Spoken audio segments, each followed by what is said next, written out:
All right, so again we have x squared minus x minus 2 is equal to 0.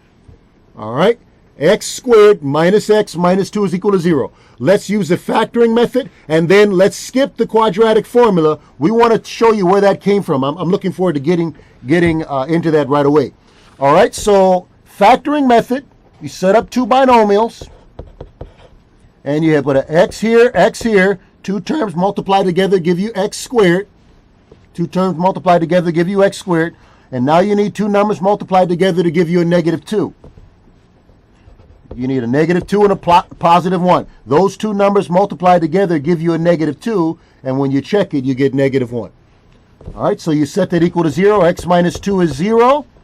X plus 1 is 0. You get x is 2, and you get x is negative 1. Factoring is the easiest technique to work with. All right, so let us attempt to get the same answer using the quadratic formula.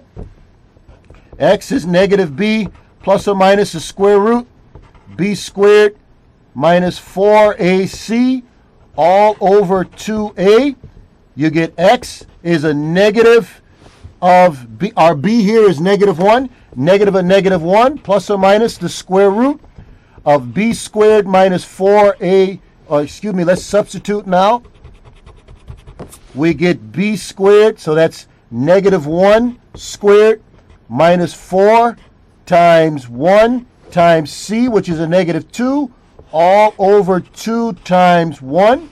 And we end up with 1 plus or minus the square root of 1 plus negative 4 times a negative 2 is 8. That's all over 2. X is 1 plus or minus the square root of 9 all over 2. X is equal to 1 plus 3 over 2. That's plus or minus 3. So one answer is x is equal to 1 plus 3 over 2. And the other answer is 1 minus 3 over 2. You end up with 4 over 2, which is 2. And you also end up with negative 2 over 2, which is negative 1. So we end up with negative 1 and 2. Negative 1 and 2. Mastery level understanding. Let's look at this final technique. After we look at this final technique, we're going to answer this question: where did the quadratic formula come from? I'd be so impressed with someone who could call in and help me with this third technique. It's called completing the squared. Call in right now. It's a live call-in interactive show. My number here is 312-738-1060. Call in right now. I'm going to get started with this technique if you don't call in. This third technique, we call it completing the squared. It's the third way that we've introduced of solving a quadratic formula. Let's go ahead. Let's dive in. Let's take a look. All right, so the first step that we showed you here was to make, okay, so the problem was x squared. Oh boy, I lost my lead. X squared minus x minus 2 is 0. All right, x squared minus x minus 2 is 0. All right, so I've got next to this problem, I've got our steps that I had on the previous problem. Step 1, make sure this term is 1. It is, so you can skip step 1. Step 2, move this c term over to the right side.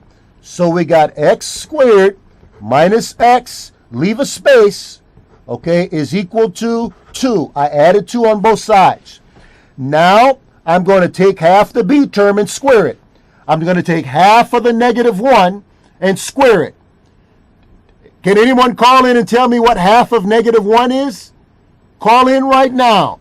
312-738-1060. I need some help. I want some people to call in and help me with this problem. All right, call in 312-738-1060. We're going to take half of a b term and square it. Anytime you take half of anything, you're just dividing it by 2. Let's take a look at this problem. So we got negative 1 If you want to take half of -1, it's just -1 over 2. And if you square that, you're going to end up with a positive 1/4. All right, positive 1/4. So I took half the b term, I squared it, and I'm going to go ahead and add it to both sides. Add 1/4 to both sides. All right, so now let's factor the left and simplify the right. We factor this left side, we end up with x minus half times x minus half. And you just end up with x minus half times x minus half. To combine, I want you to factor the left and simplify the right. Another way to say 2 is 8 over 4. 2 is the same thing as 8 over 4. You have to have a common denominator. 8 over 4 plus 1 over 4 is 9 over 4. All right, so now let's take half, x times half times x times half. That's the same thing as x minus half squared is equal to 9/4. All right, so now you go take the square root of both sides. We're trying to solve for x. You end up with x minus half. X minus half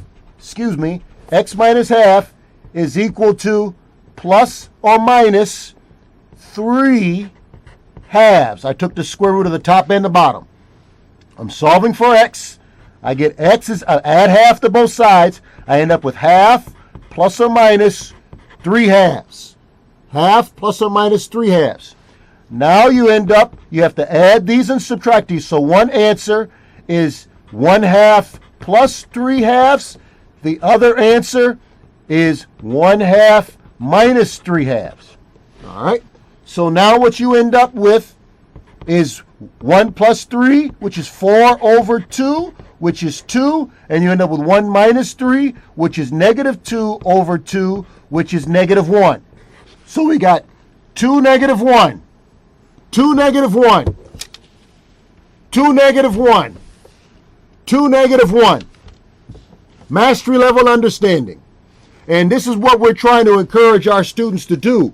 We're trying to encourage our students to dominate problems.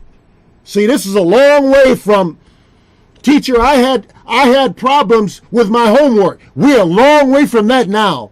We're about not just doing the homework, we're about doing the homework in more than one way. And our children can do it. We just work with them, and we're patient with them. And we say, hey, you can do it. We encourage them. And they rise to whatever standard we as adults set.